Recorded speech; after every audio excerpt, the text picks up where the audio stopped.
হরে কৃষ্ণ। আগামীকাল 29শে জানুয়ারি বুধবার পবিত্র মৌনী অমাবস্যার দিন, মাঘ মাসের অমাবস্যা। খুবই শুভ একটি দিন। এই দিনে কিছু করেন কিংবা না করেন, একটি প্রদীপ প্রজ্বলিত করে এই স্থানে রেখে দিন।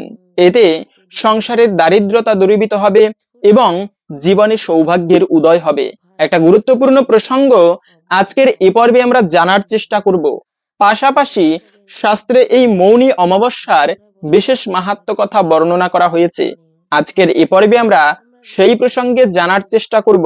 সকলকে স্বাগতম জানাচ্ছি আমাদের এই ধর্মীয় তথ্যমূলক চ্যানেলে। আমরা চেষ্টা করি এরকমই সনাতন ধর্মের ধর্মীয় তথ্যগুলোকে আপনাদের সাথে উপস্থাপন করতে, শেয়ার করতে। তাই আসুন আগামী কিছুক্ষণ সময় একসঙ্গে ধৈর্য ধরে আজকের এই গুরুত্বপূর্ণ তথ্যগুলো জেনে নেই। আশা করছি আজকের এই তথ্যগুলো আপনাকে অবশ্যই সমৃদ্ধ করবে। ভালো লেগে থাকলে অবশ্যই একটা লাইক করে কমেন্টে আপনার ইষ্ট দেবতার জয় একবার হলেও লিখে যাবার অনুরোধ জানাচ্ছি। দেখেন, বলা হয়েছে অমাবস্যা তিথি। মনে রাখবে, মাঘ মাস চলতেছে। বছরে 12 মাসের মধ্যে 3টি মাসকে গুরুত্বপূর্ণ বলা হয়েছে, যেমন বৈশাখ মাস, কার্তিক মাস এবং মাঘ মাস। বৈশাখ মাস কেন গুরুত্বপূর্ণ? কেননা বৈশাখ মাসে যদি কেউ ধর্ম কাজ করে তা অক্ষয় হয়ে থাকে, পুণ্য ফল তাও কিন্তু ক্ষয় হয়। স্বর্গে গিয়ে পুণ্য ভোগ করলে সেই পুণ্য ফল শেষ হয়ে যায়, আবার পৃথিবীতে আসতে হয়। তো বৈশাখ মাস যে ধর্ম কাজ করবে ওই মাসে তা অক্ষয় হয়ে থাকে, তার কখনো ক্ষয় হয় না। এজন্য বৈশাখ মাস শ্রেষ্ঠ বলা হয়েছে। দ্বিতীয়ত হচ্ছে কার্তিক মাস। কার্তিক মাসে যদি কেউ একটা প্রদীপ ভগবানের উদ্দেশ্যে প্রজ্বলিত করতে পারে, তার জন্মার্জিত পাপরাশি ভস্মীভূত হয়ে যায়। কিন্তু এই মাঘ মাস কেন শ্রেষ্ঠ? কেননা মাঘ মাসে প্রচন্ড ঠান্ডা পড়ে। এই সময়ে যদি কেউ ভগবানের উদ্দেশ্যে সকালবেলা স্নান করে ইষ্টদেবের পুজো করতে পারে, তার মাধ্যমে তার জীবনের অমঙ্গল পর্যন্ত দূরীভূত হয়। এই জন্য মাঘ মাসকে শ্রেষ্ঠ বলা হয়েছে। আর সেই মাঘ মাসের যে অমাবস্যা, তাকে বলা হয় মৌনী অমাবস্যা। এই দিনটি একটা অত্যন্ত গুরুত্বপূর্ণ দিন। বছরে দ্বাদশ অমাবস্যার মধ্যে একটা শ্রেষ্ঠ অমাবস্যা হচ্ছে এই মৌনী অমাবস্যা। অমাবস্যা এমনিতেই মনে রাখবে, জীবনীতে নদীতে যেরকম জোয়ার ভাটা হয়, ঠিক তেমনি মানুষের জীবনীতেও কিন্তু জোয়ার ভাটা হয়। অমাবস্যার দিনে মানুষের জীবন প্রবাহ নিম্নমুখে থাকে এবং পূর্ণিমার দিনে মানুষের জীবন প্রবাহ ঊর্ধ্বমুখে থাকে। তাই সাধনা করার জন্য একটা শ্রেষ্ঠ দিন হচ্ছে এই অমাবস্যার দিন। অন্য সময়ে সাধনা করলে যে ফল লাভ করা যায়, কিন্তু অমাবস্যার দিনে যদি সেই সাধনা করা যায়, তার থেকে অধিক ফল লাভ করা যায়। তাই মনি ঋষিরা পর্যন্ত, তন্ত্র সাধকেরা, বিশেষ করে যারা কালী পুজো করবে, তাদের জন্য পর্যন্ত একটা গুরুত্বপূর্ণ দিন এই অমাবস্যার দিন। গতকালকে গিয়েছে রটন্তি কালী পুজো। পৌষ মাসের চতুর্দশী তিথিতে এই কালী পুজো করা হয়। আমরা জানি সাধারণত কালী পুজো করা হয় অমাবস্যার দিনে চতুর্দিন। অমাবস্যার রাত্রিতে চতুর্দিক অন্ধকার থাকে এবং ওই গভীর রাত্রিতে কালী দেবীর পুজো করা হয়। কিন্তু এই গতকালকে চতুর্দশী তিথিতে কালী পুজো করা হয়েছে। মূলত এই মাঘ মাসের চতুর্দশী তিথিতে ভগবান শ্রীকৃষ্ণ তিনি কালী রূপ ধারণ করেছিলেন। তাই এই চতুর্দশী তিথিতে কালী পুজো করা হয়েছে। যদি কালকে কেউ কালী পুজো নাও করতে পারেন, তবে আজকে এই অমাবস্যার দিনে আপনারা গভীর রাত্রিতে কালী পুজো করতে পারেন, এটি শুভ বলা হয়েছে। আজকেও অমাবস্যা থাকবে, সন্ধ্যার পর থেকে শুরু হবে। আমরা একটু পরে জেনে নিচ্ছি এই অমাবস্যা কতক্ষণ পর্যন্ত থাকবে। তবে মূলত এই অমাবস্যার নাম কিন্তু মৌনী অমাবস্যা। প্রথমত হচ্ছে বলে দিচ্ছি, এই অমাবস্যায় কিন্তু মৌনতা অবলম্বন করা হয়। অমাবস্যার দিনে যে কাজগুলো ভুলেও করা উচিত নয়, তার মধ্যে প্রথমত হচ্ছে কখনো অপশব্দ প্রয়োগ করা উচিত নয়। খারাপ ভাষা, মিথ্যা কথা বলা, অপরের সাথে গালিগালাজ করা, ঝগড়া করা, অপশব্দ প্রয়োগ করা, এগুলো কখনো করা উচিত নয়। এর ফলে কিন্তু জীবনীতে মঙ্গল হয় না, বরঞ্চ অমঙ্গল হয়ে থাকে। অন্তত পক্ষে এই মৌনী অমাবস্যার দিনে যদি কেউ মৌনতা অবলম্বন করতে পারেন, এটি সর্বোত্তম। না পারলেও কখনো মিথ্যা কথা বলবে না, খারাপ ভাষা প্রয়োগ করবে না, ঝগড়া, চিৎকার, চেঁচামেচি, এগুলো থেকে দূরে থাকা উচিত এই অমাবস্যার মতো পবিত্র দিনে। এখন আমরা জেনে নিচ্ছি অমাবস্যা তিথি কতক্ষণ থেকে কতক্ষণ থাকবে, কখন শুরু হচ্ছে। অমাবস্যা শুরু হচ্ছে মূলত আজকে 28শে জানুয়ারি মঙ্গলবার রাত 7:31 থেকে, থাকবে মূলত আগামীকালকে 29শে জানুয়ারি বুধবার রাত 6টা 50 মিনিট পর্যন্ত এই সময়টুকুর মধ্যে এই অমাবস্যা তিথি থাকবে। সেজন্য উদয়া তিথি মেনে আমাদের এই অমাবস্যা পালন করতে হবে আগামীকাল 29শে জানুয়ারি বুধবার। কিন্তু যারা কালী পুজো করবেন তাদের জন্য বলা হয়েছে অমাবস্যা থাকতে থাকতে কালী পুজো করতে হয়। আবার কালী পুজোর নিয়ম রয়েছে গভীর রাত্রে কালী পুজো করা উত্তম। সেই অনুযায়ী কালী পুজো যারা করবে তারা হচ্ছে আজকে এই মঙ্গলবারে গভীর রাত্রে পুজো করবে অমাবস্যার পরে। এটা হচ্ছে প্রকৃত নিয়ম। এবং মূলত যে কৃষ্ণ ভগবান রটন্তে হয়েছিল তাও একটা সুন্দর তথ্য রয়েছে। জটিলা কুটিলা সব সময় চাইতো রাধা কৃষ্ণকে একবার একসঙ্গে ধরবে। তো তখন একসাথে ভগবান শ্রীকৃষ্ণ এবং রাধারানী মিলিত হয়েছেন। ওই সময় জটিলা কুটিলা তাদের কুঞ্জের দিকে যাচ্ছেন। এটা বুঝতে পেরে কৃষ্ণ তিনি কালী মূর্তি ধারণ করেছেন সাথে সাথে। এবং রাধারানী তিনি সেই কৃষ্ণ কালীর পুজো করেছেন, মানে কৃষ্ণ যে কালী হয়েছেন সেই কালীর পুজো করছিলেন। জটিলা কুটিলা গিয়ে দেখেন আরে রাধারানী তো তিনি মানে কৃষ্ণ মানে কালী পুজো করে, তাই তারা আবার চলে গিয়েছে, তারা ধরতে পারেনি।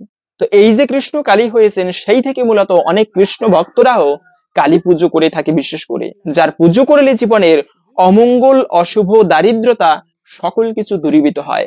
তাই মা কালীর যারা পুজো করে, শাস্ত্রে 4 ধরনের উপাসক রয়েছে, শৈব, শাক্ত, গাণপত্য এবং বৈষ্ণব। শাক্ত হচ্ছে তারা যারা শক্তি দেবী, কালী দেবী, দুর্গা এদের উপাসনা করে।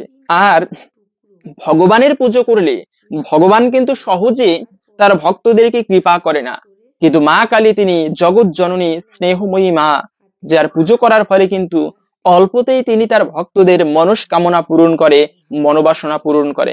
গতকালকে পুজো করতে না পারলেও আজকে করতে পারেন আপনারা সেই কালী পুজো।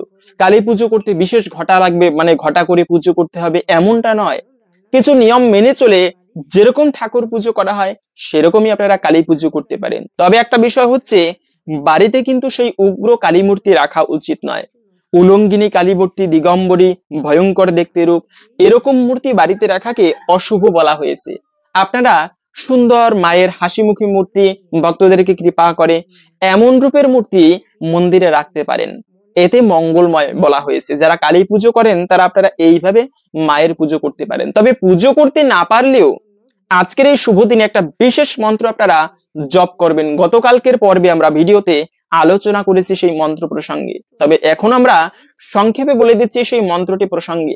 যারা পুজো করতে পারবেন কিংবা না পারবেন সকলকে বলবো আপনারা বিশেষ এই স্তোত্রটি বা মন্ত্রটি উচ্চারণ করবেন, এতে অনেকাংশেই মায়ের কৃপা লাভ করা সম্ভব। মায়ের মন্ত্রটি হচ্ছে সেটি আদ্যা স্তোত্র। মায়েরই একটা রূপ হচ্ছে আদ্যা দেবী, আর তার স্তোত্র। এই আদ্যা স্তোত্র পাঠ করলে কি কি লাভ হয়? প্রথমত হচ্ছে যারা এই আদ্যা স্তোত্র পাঠ করবে তাদের কখনো বিপদ হয় না। নৌকায় গিয়ে নৌকায়াম সংকটে যুদ্ধে পঠনাথ জয় বাপনুয়াত, নৌকায় গিয়ে যুদ্ধে পড়লে, ভয়ানক বিপদে পড়লে সকল কিছু থেকে এই মন্ত্রটি উচ্চারণ মাত্রই সে উদ্ধার প্রাপ্ত হয়। এমনকি যে কোনো জায়গায় সে জয়ী হতে পারে। শুধু তাই নয়, অপুত্রা লভতে পুত্রাম, যারা এই মন্ত্রটি প্রতিদিন উচ্চারণ করে ভক্তি ভরে মায়ের পুজো করে তাদের অপুত্র হলেও পুত্র সন্তান প্রাপ্ত হয়। এই মন্ত্রের এতটা সামর্থ্য রয়েছে, তাই সকলে আপনারা। এবং সবশেষে বলা হয়েছে কোটি কোটি তীর্থে স্নান করলে যে ফল লাভ করা যায়, শুধুমাত্র এই মন্ত্র উচ্চারণ করলে সেই সমান তীর্থ স্নানের ফলও লাভ হয়ে থাকে। তাই আপনারা সকলে এই মন্ত্রটি আজকের এই শুভ দিনে জপ করতে পারেন। তা হচ্ছে আদ্যা স্তোত্র। ডাইরেক্টরি পঞ্জিকার শেষে এই স্তোত্র দেওয়া থাকে, অথবা গুগলে গিয়ে সার্চ করবেন আদ্যা স্তোত্র, প্রথমেই এসে পড়বে। তারপরে আপনারা সেই স্তোত্র দেখে পাঠ করে নেবেন। এবং এই দিনে স্তোত্র পাঠ করার পরে যদি কারো কোনো মনোবাসনা থাকে তা জানিয়ে মা কালীর চরণে একটা পুষ্প ভক্তি ভরে অর্পণ করবেন। না হলে আপনারা প্রদীপ প্রজ্বলিত করবেন।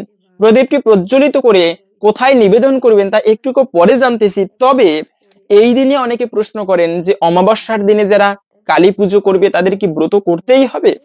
মনে রাখবে, অমাবস্যার দিনে কালী পুজো করলে উচিত ব্রত করা, কেননা ব্রত করে পুজো করতে পারলে এটি আরো মহিমাপূর্ণ, আরো মঙ্গলময় বলা হয়েছে। তবে মনে রাখবে, যদি ব্রত করতে নাও পারি সেক্ষেত্রে উচিত নিরামিষ খাবার গ্রহণ করা, সাত্বিক আহার গ্রহণ করা। অনেকে বলে কালী পুজো তো রাজসিক ভাবে মাছ মাংস গুলো গ্রহণ করা হয়, এটা প্রকৃত পুজো নয়। কালী পুজোয় অনেকে বলিদান দেয়। প্রকৃত শাস্ত্রের বিধান হচ্ছে সাত্বিক ভাবে উপাসনা করা উচিত, বলিদান কখনো দেওয়া উচিত নয়। বলিদান দেবে কাকে? নিজের মনরূপী পাঁঠাকে বলি দেওয়া উচিত। কিন্তু আমরা বলি দেখি, আমরা বলি দেই হচ্ছে সেই একটা প্রাণীকে। জগতের সকলের জননী হচ্ছে মা কালী, আর সেই মা কালীরই সন্তানকে তার সামনে হত্যা করা, গলা কেটে ছটফট করতে করতে মৃত্যুবরণ করে, এটা কখনো উচিত নয়। নিজের মনরূপী খারাপ বাসনাকে বলিদান দেওয়া উচিত মায়ের চরণে, তবে হয় কালী পুজোর প্রকৃত সার্থকতা। এবং এই দিনে ভুলেও যে কাজগুলো করবে না, মনে রাখবে অমাবস্যার দিনে, তা হচ্ছে শারীরিক সঙ্গ করা উচিত নয়, ব্রহ্মকে ক্ষয় করা উচিত নয়। অমাবস্যার দিনে যদি গর্ভাধান সংস্কার করা হয়, এর ফলে যে সন্তান উৎপাদন হয় তার জীবনীতে একটা অশুভ এবং অমঙ্গল লেগেই থাকে। সহজে কিন্তু ভালো কিছু করতে পারে না সেই সন্তান, একটা অশুভ দৃষ্টি থাকে। দ্বিতীয়ত হচ্ছে এই দিনে বলিদান দেবে না। তৃতীয়ত হচ্ছে আমিষ খাবার কখনো ভক্ষণ করবে না। যে কোনো শুভ দিনে যদি বাড়িতে আমিষ রন্ধন করা হয়, এতে কিন্তু সেই বাড়িতে লক্ষ্মী হানি হয়। তাই এই দিনে কখনো আমিষ ভক্ষণ করা উচিত নয়। এবং আজকের এই শুভ দিনে অনেকে আছে বা আগামীকালকে ঠাকুর পুজো করবে, বিষ্ণু পুজো করবে, যার পুজো তুলসী পত্র ছাড়া কিন্তু সম্পূর্ণ হয় না। কিন্তু সেই তুলসী পত্র অমাবস্যার দিনে চয়ন করাকে নিষিদ্ধ বলা হয়েছে। ক্ষৌর কর্ম অমাবস্যার দিনে করা উচিত নয়। শরীরের নদীর অংশ হচ্ছে এই চুলদারি নখ, সেগুলো কখনো অমাবস্যার দিনে কাটা উচিত নয়। এখন আমরা জেনে নিচ্ছি ভিডিওর মূল প্রসঙ্গ। প্রদীপ প্রজ্বলিত করে কোথায় নিবেদন করবেন বা রেখে দিবেন। তবে তার পূর্বে শাস্ত্রে এই অমাবস্যা তিথির বিশেষ মাহাত্ম্য কথা বর্ণনা করা হয়েছে। আসুন আমরা এখন সেই প্রসঙ্গে জেনে নিচ্ছি। শ্রবণম মঙ্গলম, এতে অনেকাংশে এই ব্রতের ফল, অমাবস্যা তিথিতে ব্রতের ফল লাভ করা সম্ভব। আসুন ধৈর্য ধরে এই ব্রত কথা শ্রবণ করি, তারপরে আমরা ভিডিওর মূল প্রসঙ্গ জেনে নিচ্ছি। এক গরিব ব্রাহ্মণের একটি ছেলে, ছেলেটি 16 বছর হতেই ব্রাহ্মণ তার বিয়ে দিল। তারপর ছেলেটি একদিন কোথায় নিরুদ্দেশ হয়ে চলে গেল। তার বাবা মা ও বউ সব কেঁদে কেটে পাড়া মাথায় করলো। কিছুদিন পরে ব্রাহ্মণেরও মৃত্যু হলো। ব্রাহ্মণী বউটিকে নিয়ে দুঃখ কষ্টে কাল কাটাতে লাগলেন। একদিন একজন অতিথি এসে বললেন, মাগো, আমায় 4টি ভাত দিবি মা? ব্রাহ্মণী বললেন, আমার এমন কি কপাল বাবা যে অতিথি সেবা করব? শাক ভাত আমার যা আছে 4টি খেয়ে যাও। বউ তেল এনে দিলেন। অতিথি তেল মেখে স্নান করে এলেন। তারপরে অতিথি বললেন, মা, তোমার ছেলের কাপড়খানি আমায় দাও না, আমি পরি। আর তোমার ছেলের খড়ম দুখানিও আমায় দাও। ব্রাহ্মণী কাঁদতে কাঁদতে খড়ম এনে দিয়ে বললেন, এই বাবা বুকে করে রেখেছি, তুমি ওই পরো। ভাত দিতে গেলে অতিথি বললেন, আমায় তোমার ছেলের থালে ভাত দাও আর সেই গ্লাসে জল দাও, তা না হলে আমি ভাত খাবো না। বউ রাগ করে তখন থালা গ্লাস বার করতে লাগলেন। অতিথি তখন অতিথির এত আবদার কেন? না খাবে নাই খাবে, চলে যাক। ব্রাহ্মণী বললেন, দাও বৌমা, থালা গ্লাস বার করে দাও, ও থালায় আর কি খাবে? তবু অতিথি সেবা হলেও সার্থক হবে। বউ রাগে গড়গড় করতে করতে থালা গ্লাস বার করে দিলেন। অতিথি ভাত খেয়ে ঘরে বিছানায় শুয়ে বললেন, মা, তোমার বউকে পাঠিয়ে দাও, আমার একটুকু পা টিপে দেবে। বউ রাগ করতে লাগলেন। শাশুড়ি বললেন, যাও মা, অতিথি সেবা করলে পরকালে ভালো হবে। বউ যেমনি ঘরের ভেতরে গেলেন, অমনি আপনি কপাট বন্ধ হয়ে গেল। গিন্নি অনেক ঠেলাঠেলি করতে লাগলেন। বউ অনেক চেষ্টা করলেন, কিন্তু কিছুতেই দরজা খোলা গেল না। বউকে দুঃখিত দেখে অতিথি বললেন, তুমি কি আমায় চিনতে পারছো না? আমি যে তোমার স্বামী। ব্রাহ্মণের ছেলেটির নাম ছিল সূর্য। বউ তখন পদসেবা করতে লাগলেন। কিছুক্ষণ পরে বউকে সান্ত্বনা করে অতিথি চলে গেলেন। বউ বাহিরে এসে সব কথা শাশুড়িকে বললেন। আরো বললেন, মা, তিনি মাঝে মধ্যে আসবেন। ব্রাহ্মণী তখন কর্তার উদ্দেশ্যে চিৎকার করে কাঁদতে লাগলেন। পাড়ার লোক সব জড়ো হলো। ঘটনা জানতে পেরে কেউ বা মুখ চাওয়াচাই করতে লাগলো, কেউ কেউ বা বিশ্বাস করতে লাগলো, আহা, সে যেখানে থাক বেঁচে থাক, আবার আসবে, কাঁদিস নে। এই বলে সবাই বাড়ি চলে গেল। তারপরে শাশুড়ি বউয়ে ভাত খেয়ে ওই সকল কথাই কইতে লাগলো, দিনরাত সেই সূর্যের কথা। আবার একদিন সূর্য এসেছেন। যাবার সময় যখন চলে যান, তখন ব্রাহ্মণী চুপি চুপি পেছন পেছন যেতে লাগলেন। সূর্য পিছন ফিরে দেখে বললেন, মা, তুমি কোথায় আসছো? যাও মা, ঘরে ফিরে যাও। ব্রাহ্মণী বললেন, বাবা, আজ আমি তোর সঙ্গে যাব, তুই কোথায় থাকিস আমি দেখে আসব। আমি খেতে পাই না, পরের মেয়ে বিয়ে করেছিস, তাকে নিয়ে আমি কি করব? সূর্য তখন একশের আন্দাজ বড় বড় মুক্ত মায়ের কাপড়ে বেঁধে দিয়ে বললেন, যাও মা, ঘরে ফিরে যাও, এতে তোমাদের অনেক দিন চলবে।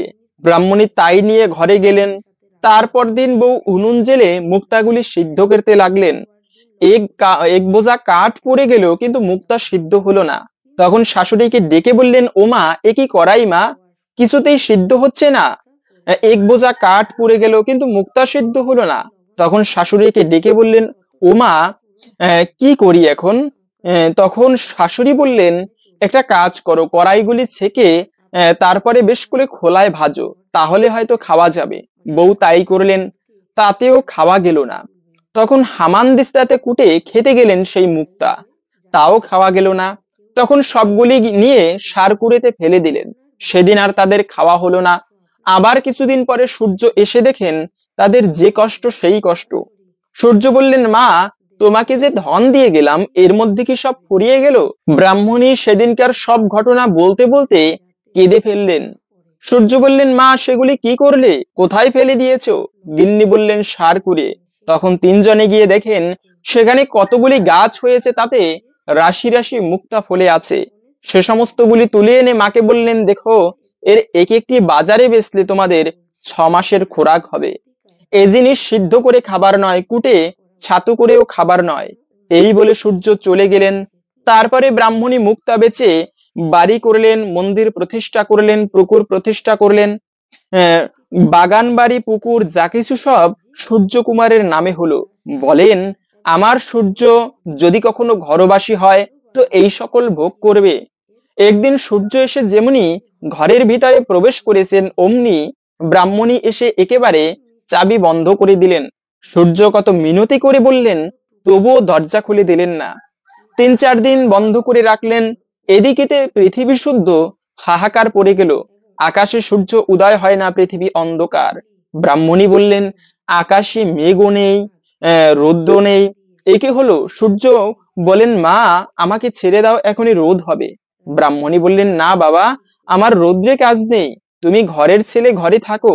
চিরকালটা কি এমনি করে কাটাবে বাবা? আমার এসব কে ভোগ করবে? তোমায় আর কোথাও যেতে দেব না। বলতে বলতে এমন সময়ে ব্রহ্মা, বিষ্ণু, মহেশ্বর এসে উপস্থিত হলেন। ব্রাহ্মণী থতমত খেয়ে বললেন, তোমরা কে বাপু, কোথা থেকে এসেছো? তারা বললেন, আমাদের তুমি চিনতে পারবে না, তোমার ছেলেকে ডেকে দাও। ব্রাহ্মণী বললেন, তা ডেকে দিচ্ছি, কিন্তু তোমাদের সঙ্গে যেতে দিব না। বোধ হচ্ছে তোমরাই আমার ছেলেটির পরকাল খেয়েছো। দরজা খুলে দিতেই সূর্য বললেন, মা, আমাকে ছেড়ে দাও। ওই দেখো, স্বয়ং ব্রহ্মা, বিষ্ণু, মহেশ্বর আমাকে নিতে এসেছেন। আমি সাপে তোমার ঘরে জন্মগ্রহণ করেছিলাম। আমি আবদ্ধ থাকলে পৃথিবীর রসাতলে যাবে। ব্রাহ্মণী ব্রহ্মা, বিষ্ণু, মহেশ্বরকে প্রণাম করে বললেন, আমার এসব কে ভোগ করবে? দেবতারা বললেন, তোমার ছেলের ঐশ্বর্য কি তোমরা দেখতে চাও? তবে চলো। সূর্যকে বললেন, তোমার মাকে আর তোমার স্ত্রীকে নিয়ে চলো, তোমার এভাবে মর্তে আবদ্ধ থাকলে চলবে না। সূর্য তাতে সম্মত হলো। স্বর্গ থেকে পুষ্পরথ এলো, চুয়া চন্দনের ছড়া পড়তে লাগলো। ধন দৌলত যা কিছু ছিল ব্রাহ্মণদেরকে দান করে দেবগণের সঙ্গে ব্রাহ্মণী সূর্যের হাত ধরে অমাবস্যার দিনে বউকে নিয়ে স্বর্গে চলে গেলেন। তাই দেখে পারাশুদ্ধ লোক ধন্যি ধন্যি করতে লাগলো। আর অমাবস্যার দিন সূর্যের পুজো উপবাস করতে লাগলো। ক্রমে ক্রমে চতুর্দিকে অমাবস্যার ব্রত কথা প্রচার হলো। সেই থেকে পৃথিবীবাসী লোক 12 মাসে অমাবস্যা ব্রত পালন করে। তাই এই দিনে বলবো, এই অমাবস্যার দিনে আপনারা অবশ্যই মনে রাখবে, ঠাকুর ঘর কখনো অন্ধকার রাখা উচিত নয়। সন্ধ্যাকালে প্রদীপ প্রজ্বলিত করবেন, এবং সেই প্রদীপ, ভগবানকে একটা প্রদীপ নিবেদন করলে তার এত পুণ্য হয় যে সে ব্যক্তি চিত্রগুপ্ত তার পুণ্যের হিসাব করতে পারে না। সকল জন্মার্জিত পাপরাশি ভস্মীভূত হয়ে যায়। একটা প্রদীপ প্রজ্বলিত করে ঠাকুর ঘরে নিবেদন করবেন এবং আরেকটি প্রদীপ তুলসী তলায় রেখে দিবেন। এর ফলে অনেকাংশেই ভগবানের কৃপা লাভ করা সম্ভব। প্রদীপের আলোয় যেরকম অন্ধকার দূরীভূত হয়, ঠিক তেমনি ভগবানকে প্রদীপ নিবেদন করা হলে সংসারের অমঙ্গল তথা জীবনের অমঙ্গল দূরীভূত হয়। হরে কৃষ্ণ। আশা করছি আজকের এই গুরুত্বপূর্ণ তথ্যগুলো জেনে আপনি একটুকু হলেও সমৃদ্ধ হয়েছেন। ভালো লেগে থাকলে অবশ্যই একটা লাইক করে কমেন্টে আপনার ইষ্ট দেবতার নামটি অথবা জয় শ্রী সূর্যদেবের জয় একবার হলেও লিখে যাবার অনুরোধ জানাচ্ছি। সকলের জীবনে ভগবানের কৃপায় মঙ্গল হোক, এই কামনা করে আজকের ভিডিওটি এখানে সমাপ্ত করছি। হরে কৃষ্ণ।